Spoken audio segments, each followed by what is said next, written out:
Time to pull up a chair. We've got another great story for you today in the rLounge. Wedding planning is hard during the best of times, but these days even a pin drop could send the most reasonable bride down the rabbit hole. Today in the rLounge, these stories may help you feel a little better about your own drama, or at least laugh about it for now. Up first, an uncle keeps a bride busy on her wedding day. Bridezilla ruins her own wedding, demands bridal party pay her canceled wedding.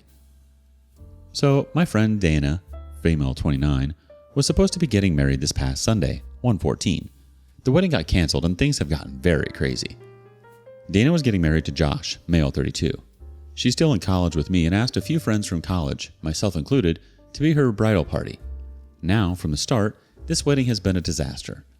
I'm going to just point out a few of the crazy stuff we dealt with. She refused to invite my best friend, who she's supposedly good friends with, because she thinks we're lesbian lovers. We're not. She had us go to the dress fitting and then demanded each of us pay $2,000 each for our dresses. Apparently she has a specific style she wanted. I can afford it, but I won't buy a $2,000 dress for one event. Some of the girls in the bridal party don't have that flexibility with money. Apparently, Josh couldn't invite any single females that were not blood relatives of him, so if he had any female friends, they were axed. One of the girls in the bridal party doesn't drink because of her religion. Dana accused her of being pregnant in front of her friends and almost got her kicked out of her house. She was not pregnant, and she dropped from the bridal party.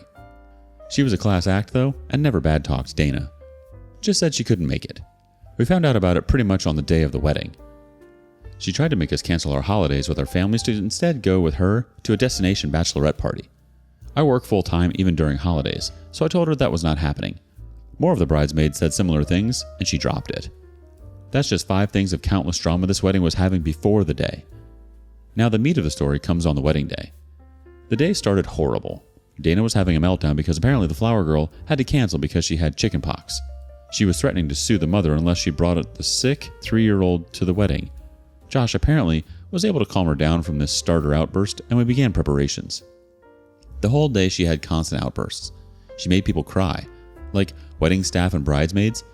The maid of honor deserves a medal for the amount of diplomacy and BS control she had to do.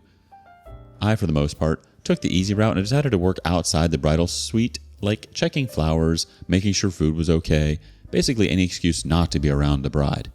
Eventually I had my makeup and hair done, then the bride asked for a little bit of more time alone to decompress from the stress. We didn't even fight it. You could not see a group of women run faster away. Wedding was starting in 30 minutes, so we figured she would be fine alone for that little. I spent those 30 minutes just sitting in the chapel with my phone. It had to be about 5 minutes before the start of the wedding when maid of honor came over to tell me the wedding was canceled. I asked her what happened. Maid of honor said, Dana was having a quickie with Josh's uncle in the room. Josh caught them. I just stared at the maid of honor with my mouth pretty much about to reach the floor. She told me to run and that she was trying to get as many people out before things exploded. So I quickly got my purse, gathered the 2 bridesmaids that were carpooling with me, and we left like the devil was after us. I checked with the other bridesmaid and all had escaped. That night I called the maid of honor to check what happened, and the tea was bad.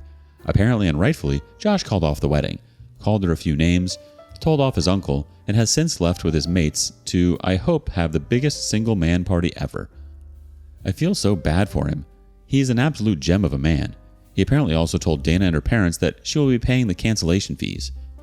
According to the maid of honor, Dana's father told her in front of everyone that she was paying it on her own for being a slut. I thought that was the end of it. I made the choice to separate myself from this mess, until I got a call from Dana, even an hour ago, demanding $5,000 to help pay her cancellation fees.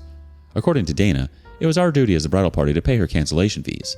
I obviously told her no, and that she might as well lose my number. I am never speaking to this woman again. This has been pretty much the reaction of all the bridesmaids and the maid of honor. By the way, maid of honor, Josh's older sister. Let's get a few more details from some of the relevant comments. Some more tea. I mean, the sad part? She had her makeup and hair done and we left dressed and ready. So yeah, she was wearing the wedding dress for this. There was a suggestion to stay and get more info. As much as I like the tea, I know when it's best to retreat and get it from a witness. Pretty sure if I stayed, Dana would have dragged us into something. Was Dana always like this? Oh, we're sure there's no moral compass in there. She used to be incredibly nice way back before her engagement, and since becoming the first bride of the group, she became insufferable. We were all on our last thread. How long was she having a thing with the uncle? How long with the uncle? No idea. I found out during the wedding and don't have any info on it since. Poor Josh, I hope he finds someone. Not gonna lie, pretty sure half the bridal party would offer themselves as tribute. He's a good looking guy. I don't know him that well, but we've had drinks a few times. He'll find a girl when he's ready in a snap. What happened to the $2,000 dresses? What were they? Nobody bought the dresses. Some of the girls can't afford it. She had a full meltdown in the chat until Maid of Honor got involved and offered to buy cheaper dresses for the bridesmaids. Ellie sob. The dress was beautiful, don't get me wrong, but I wouldn't buy it for a wedding. How did that one bridesmaid's parents think she was pregnant when she doesn't drink for her culture? Well, my understanding, bear in mind, I'm sharing this as I was told, is that Dana and this bridesmaid are really old friends. So the bridesmaid's parents have a level of trust with Dana. Apparently, bridesmaid had been feeling sick a few days prior, and I remember she had to cancel something. Then we went to prepare the bachelorette party, and there was going to be an extra charge for mocktails, which she offered to pay. Dana found out somehow and spoke first to her parents, telling them that the bridesmaid was acting like she was pregnant, not mentioning that the whole issue was because the bridesmaid refused to make an exception for the bachelorette party about drinking. Obviously, still kind of bad on the parents, but I can see where they are coming from. Bridesmaid is not pregnant for the record. She was actually just sick. Also, in case someone asks, bridesmaid no longer lives with her parents and hasn't for a few years. Bridesmaid was then contacted by her parents and told to never come back to their home for being a whore that got pregnant outside marriage. I know she lives in dorms, so I imagine she goes back during vacations. It's still the family home and she keeps a room there. This is fake because there are no cancellation fees the day of the wedding. Oh, pardon me for not knowing how wedding planning works when I've never worked or cared for planning a wedding. Because must be common knowledge for everyone everywhere. I translated what I was told. What I was told by the bride is, Necesito el dinero para pagar la boda. El hijo de puta canceló y me están cobrando. Feel free to figure the translation in English. Oh wow, that was a slippery slope. Definitely getting better and better. Honestly, that affair must have been going on for quite some time. And $2,000 for a dress you're going to wear once? Yeah, no. And then to demand to pay fees for a wedding that never happened? Hard no. Good thing you got the heck out of there. Although I would have loved to be a fly on the wall. Small update 6 days later. Hey guys, I know a lot of people want to know what happened. After talking to Josh yesterday, he asked me to only say that he's okay, figuring things out, and moving on. We're going to stay friends with him and his sister. Dana was told that no one in the group wants to interact with her, and since then, it's been mostly radio silence. I can't share more about Josh's future plans, as he asked me not to. He did have a good laugh at some of the comments I showed him and appreciates the support. The one detail I did get corrected on for those curious was about his uncle. He's the younger brother of Josh's mother, and he's 55 years old. I thought he was married into the family, but I got that detail wrong. I also found out the most disgusting detail is the uncle knew Dana since she was a teenager. Dana and Josh are high school sweethearts. So yeah, I kind of feel gross knowing that. Other than that, I got a major haul of cake. So at least I got something good out of this mess. Some more relevant comments stated like this. For a little more information. A few things I've been asked not to share, but I can share Josh is okay and working to get things in order. He came over too and seemed down, but we got him to laugh a bit, so there's some good news. No news on Dana. I actually requested to change some of my classes with her or drop if I couldn't find alternative schedules. Not in a hurry since I'm only a student part-time. 29 and still in college? First time for Dana, second time for me. A few of the other girls in my friend group are also returning or starting later in life due to college costs. What happened to the uncle and his family? From what I can share, I was asked to keep a lot of the details private by Josh himself. His wife, uncle's wife, is planning a divorce. That's really all he wants me to say. Someone else from the community said, the Spanish version of the message makes absolute sense. She doesn't say that she had to pay a cancellation fee. She says that the son of a gun canceled the wedding and now the bride has to pay for the wedding. She probably has to pay for the resulting bill since the groom canceled and he wouldn't pay for it. It's no surprise that things with Dana have gone silent. I'm not sure anybody who would want to stay in contact with someone like that. Thankfully, Josh got out of there in the nick of time. One of the big red flags would have been the fact that she didn't want any of his female friends at the wedding. I feel like cheaters think it's some sort of property thing, like an ownership. Josh couldn't have any girlfriends while Dana had a side piece, aka uncle. This relationship was doomed from the start. Do you have any wedding tea? Spill it in the comments below.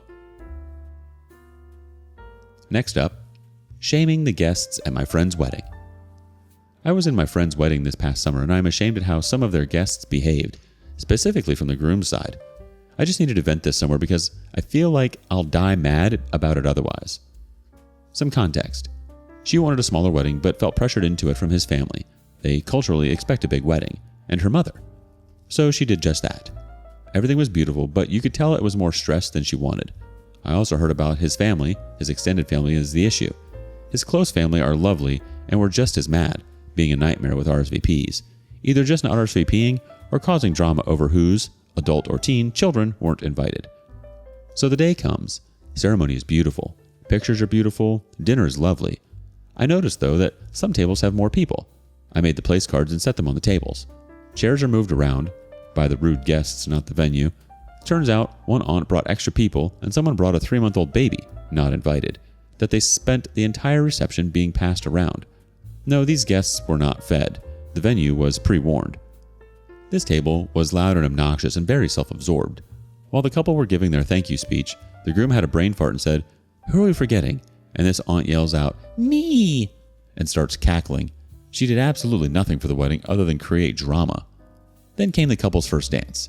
The DJ announced it loudly, and this awful table, plus other tables of mainly his family, just ignored it. They kept talking and laughing with each other with their backs to the couple. The other bridesmaids and I, with our significant others, were horrified.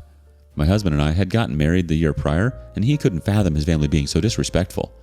At one point, 2 women from the bad table got up, walked across part of the dance floor to take selfies in one of the mirrors lining the wall, while the couple was still dancing. The dance ended and we started clapping, and his extended family kind of haphazardly started clapping along. Unfortunately, the bride had an accident and had to go to the ER just as the dancing started. She is fine. No, it wasn't alcohol related. We were told to carry on with the reception since they had paid for it, and they would try to be back ASAP.